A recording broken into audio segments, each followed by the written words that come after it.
After 2008, I mean, everything was on pause for a long time. I mean, years, things were on pause.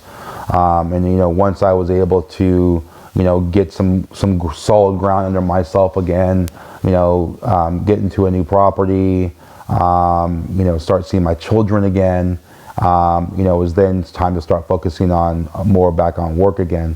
And,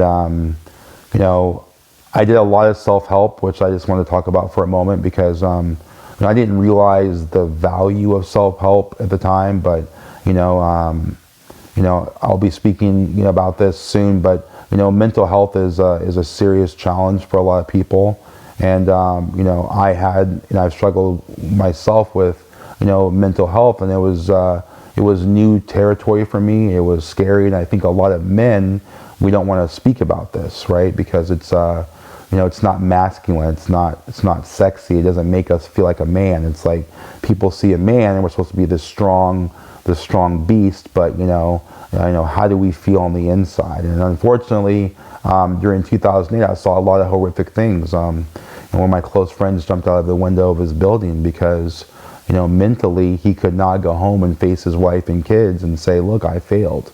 This is failure. He was making a lot of money and didn't want to face it. So, it took me a lot of work and a lot of, one-on-one looking in the mirror and understanding new concepts that I'd never heard before anywhere in my life, to take myself on and to feel okay again.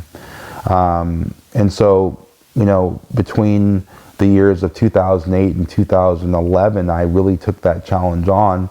And luckily, I did have that money in the bank. And luckily, I was able to, sustain myself financially. And luckily enough, I did have the knowledge of the mortgage markets and the real estate markets. And I had the knowledge of, what was a dollar. And so I knew a lot of things that, I never learned in school. So then now fast forward to, the time I started getting back to work. Luckily for me, I had known a lot of people. My network was big. And I was really good at my job when I was doing it. So I was able to link up with some very wealthy individuals that wanted me to lend their money out on the private side. So that means that they were the actual bank, and then I would be the facilitator, if you will, to be the conduit to lend their money. So it was my sole decision if we lend or not.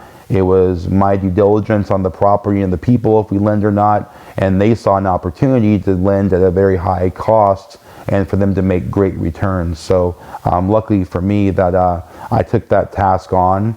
And between, I think, the years of like 2011 and 2000, probably 16, 17, I put out, maybe $150 million of private capital. Which was, back again, I was able to make a bunch of money and then start, continue to flip homes throughout the state of California, Orange County, Los Angeles, San Francisco Bay Area.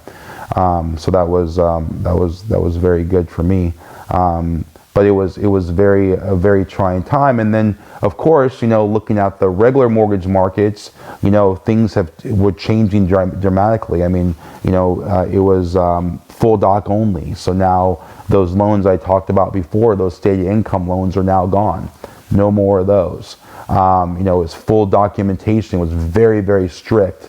They put in this Dodd-Frank laws. I mean, there was all these new regulations and, new things coming to the forefront that to me seemed like, wow, this is never going to work, right? Because it's too strict. I mean, no one's ever going to get a loan again. It just seemed like very strict. So the private markets during that time were still doing things because it was their own money, and the individual family or family office that I was representing could make the rules, and there's nothing that the government could do about that.